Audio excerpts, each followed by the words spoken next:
श्री राम। सभी मानस प्रेमियों का अभिनंदन है। आज हम हनुमान जी के वेश के बारे में चर्चा करेंगे। वास्तव में हनुमान जी का जो वेश है वह सुवेश है। हनुमान जी का वेश सुवेश है क्योंकि हनुमान जी साधु हैं, पर हनुमान जी का वेश है क्या साधुओं का? कहीं किसी ने देखा क्या कि हनुमान जी साधु वेश में हैं? लेकिन हैं हनुमान जी सुवेश। काल नेमि जैसे राक्षस, रावण जैसे राक्षस तो साधुओं का वेश धारण कर लेते हैं। बाबा ने लिखा है, लखी सुवेश जग बंचक जेऊ, लखी सुवेश जग बंचक जेऊ, वेश प्रताप पूजी अहि तेऊ।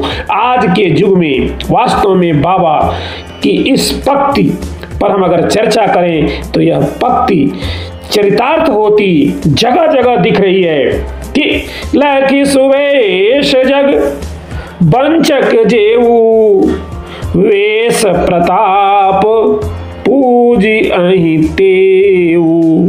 पर उग्रहि अंतन होई निबाहु, काल नेमि जिमि रावण राहु। जो वेशधारी ठग हैं उन्हें भी अच्छा साधु का सा वेश बना लेने पर साधु के वेश में देखकर यह संसार उनके वेश के प्रताप से पूजता है। इसमें कोई संदेह नहीं। आदमी कितना हूं बड़ा ठग हो, भेष बना लिया तो भेष के बल पर वह हमारे समाज में पूजित हो जाता है। परंतु एक न एक दिन उनकी असलियत पता चल ही जाती है, और जब असलियत पता चलती है तब क्या होता है? जब भी उनका कपट लोगों को मालूम पड़ता है तब क्या होता है? तब वही होता है जो कालनेमि और रावण तथा राहु, इनकी कथा आप सब जानते हैं। कालनेमि की कथा भी जानते हैं, रावण की भी जानते हैं, राहु की भी जानते हैं कि इन तीनों की क्या गति हुई थी। कालनेमि, रावण और राहु का उदाहरण दिया गया। इनका वेश साधुओं जैसा था, पर भाव इनका साधुओं का कभी नहीं था। और जब भाव साधुओं का नहीं था तो परिणाम कैसे मिलेगा? परिणाम तो भाव के अनुसार ही मिलता है। वचन वेश के सो बने, सो बिगड़े परिणाम। वचन वेश के सो बने, सो बिगड़े परिणाम। तुलसी मन पे जो बने, बनी बनाई राम। गोस्वामी तुलसीदास जी कहते हैं कि छल कपट भेष और बातों से जो बात बनती है वही बात खुल जाने पर बहुत जल्द ही बिगड़ जाती है। लेकिन जो कार्य स्वाभाविक रूप से बनता है वो श्री राम जी की कृपा से बनते ही चला जाता है। इसीलिए कभी भी कपट वेश धारण नहीं करना चाहिए। वेश की अपनी महिमा है। हमारे यहाँ वेश का वास्तव में बहुत बहुत अधिक आदर है, सम्मान है, प्रतिष्ठा है। हमारे संतों में वेश को वास्तव में भगवान बोलते हैं। संत वेश में कोई मिल जाता है तो हम समझते हैं साक्षात भगवान ही मिल गए हैं। लेकिन वेश के अनुरूप भाव हो तो वेश की अपनी शोभा होती है। एक बड़ी अच्छी छोटी सी कथा है, एक आदमी बंदूक लिया हुआ था और कांप रहा था, थर थर कांप रहा था। उस बंदूकधारी से किसी ने पूछा, सर आपका नाम क्या है? बंदूकधारी कहता है, शेर सिंह। और आपके पिताजी का नाम क्या है? शमशेर सिंह। और ये हाथ में क्या लिए हैं? बंदूक। तो कांप क्यों रहे हैं? कुत्ता भौंक रहा है। नाम शेर सिंह, पिता का नाम शमशेर सिंह, हाथों में बंदूक और कुत्ते से डर रहे हो? तो बताइए, बंदूक का क्या काम, नाम का क्या मतलब हुआ? वेश के अनुरूप आचरण भी होना चाहिए। और इसी से जुड़ा स्वामी ब्रह्मानंद जी का भजन, जो अक्सर परम पूज्य गुरु श्री राजेश्वरानंद जी गाया करते हैं, सुनाया करते हैं। आइए हम लोग भी उसकी दो एक पंक्तियों का आनंद लें। देह के माला तिलक और छाप नहीं किसी काम के, देह के माला तिलक और छाप नहीं किसी काम के, प्रेम भक्ति के बिना नहीं नाथ के मन भाएगा, प्रेम भक्ति के बिना नहीं नाथ के मन भाएगा, सोई परम पद पाएगा, सोई परम पद पाएगा, जो भजे हरि को सदा सोई परम पद पाएगा।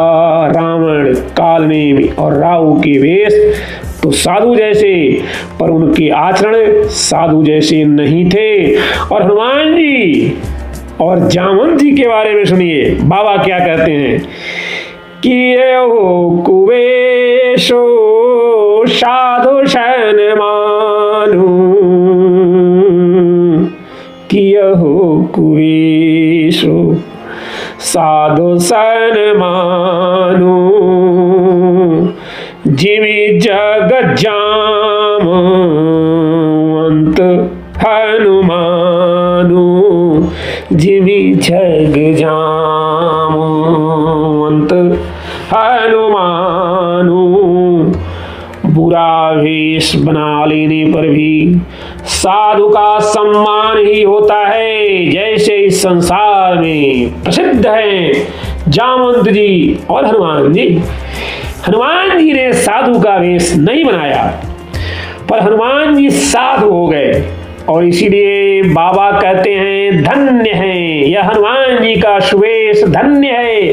हनुमान जी साधु के वेश में हैं ही नहीं, यह वानराकार विग्रह है, यह वानर वेश में है।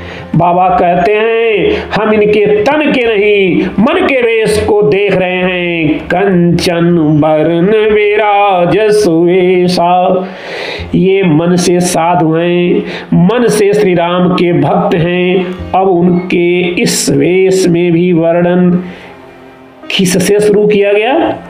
कानन कुंडल कुंचित केसा, कंचन बरन विराज सुवेशा, कानन कुंडल कुंचित केसा। हनुमान जी का धन्य है यह वेश। वे श्रवणों का आभूषण धारण करते हैं, कानों में आभूषण, कानन कुंडल, कानों में कुंडल धारण करते हैं। दिखने में यह एक कुंडल है, श्रवणों का, कानों का आभूषण है, पर वास्तविक रूप में कानों का आभूषण है कानों से सुनी जाने वाली भगवान की कथा। कानों का आभूषण है कानों से सुनी जाने वाली भगवान की कथा।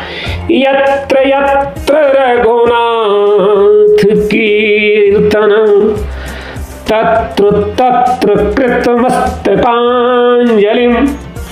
वाष्पवारि परिपूर्णलोचनं, मारुतिं नमत राक्षसांतकं। जहाँ जहाँ भगवान श्री राम जी का संकीर्तन होता है वहां शरणागत मस्तक, जुड़े हुए हस्त कमल और नेत्रों से भावपूर्ण आनंद अश्रु के साथ हनुमान जी सदा सदा सदा ही उपस्थित होते ही हैं। ऐसे राक्षसों का संहार करने वाले श्री हनुमान जी को हमारा कोटिशः कोटिशः नित्य का प्रणाम स्वीकार हो। तो जिसने राम जी की कथा को अपने कानों का आभूषण बना के रखा है उस सुवेश को प्रणाम। और हनुमान जी के केस बाल कुंचित हैं, घुघराले हैं, कानन कुंडल कुंचित केसा। तन की दृष्टि से तो वो कुंचित हैं, पर बाल को विचार का स्वरूप माने, क्योंकि सिर से बाल का जन्म और सिर से ही विचारों का जन्म होता है।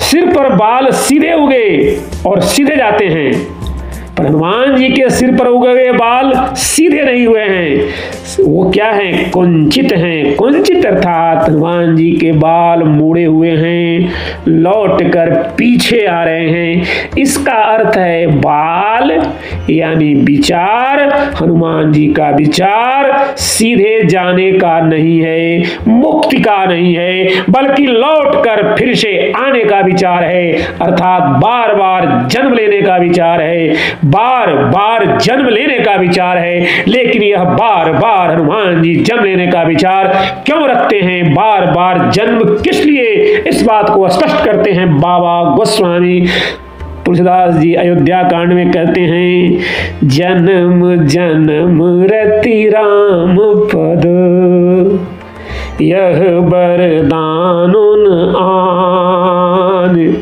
जन्म जन्म रति राम पद, यह वरदान आन। जन्म जन्म में मेरा श्री राम जी के चरणों में प्रेम हो, बस यही वरदान मांगता हूं, बस यही वरदान मांगता हूं, दूसरा कुछ नहीं चाहिए, दूसरा हमें कुछ नहीं चाहिए। जिसका मन और विचार यह धरती छोड़ने का न हो, बल्कि इस धरती पर रहकर भगवान के गुण और भजन गाने और सुनने का हो, यही कुंचित केसों अर्थात घुघराले बालों का आध्यात्मिक संदेश है, आध्यात्मिक अर्थ है, भावनात्मक भाव है। कानन कुंडल कुंचित केसा। जब श्री राम धाम जाने लगे तो श्री हनुमान जी से भी कहा तुम भी चलो। हनुमान जी ने पूछा कहाँ? बोले धाम साकेत। हाँ प्रभु, क्या वहां आपकी कथा होगी? श्री राम जी ने कहा नहीं, वहां तो हम ही होंगे, तो मैं प्रभु धरती पर ही रहूंगा, क्योंकि आपकी कथा सुनना चाहता हूं। यहीं रहकर कब तक रहोगे? बोले जब तक आपकी कथा होती रहेगी तब तक मैं इस धरती पर रहूंगा। पौराणिक कथाओं के अनुसार हनुमान जी गंधर्वलोक में विश्राम करते हैं, पर आते हैं इसी धरती पर भगवान की कथा सुनने। तो इसीलिए हनुमान जी के सुवेश पर आभूषण है कानन कुंडल कुंचित केसा। देह की दृष्टि से हनुमान जी इस भव्य श्रृंगार का वर्णन, जो हनुमान जी के भव्य श्रृंगार का वर्णन किया गया है, उसका आप दर्शन करें। पर नेह अर्थात प्रेम की दृष्टि से इस भावनात्मक अर्थ को ग्रहण करें और हनुमान जी की कृपा सदा के लिए प्राप्त करें। जय श्री राम, जय हनुमान।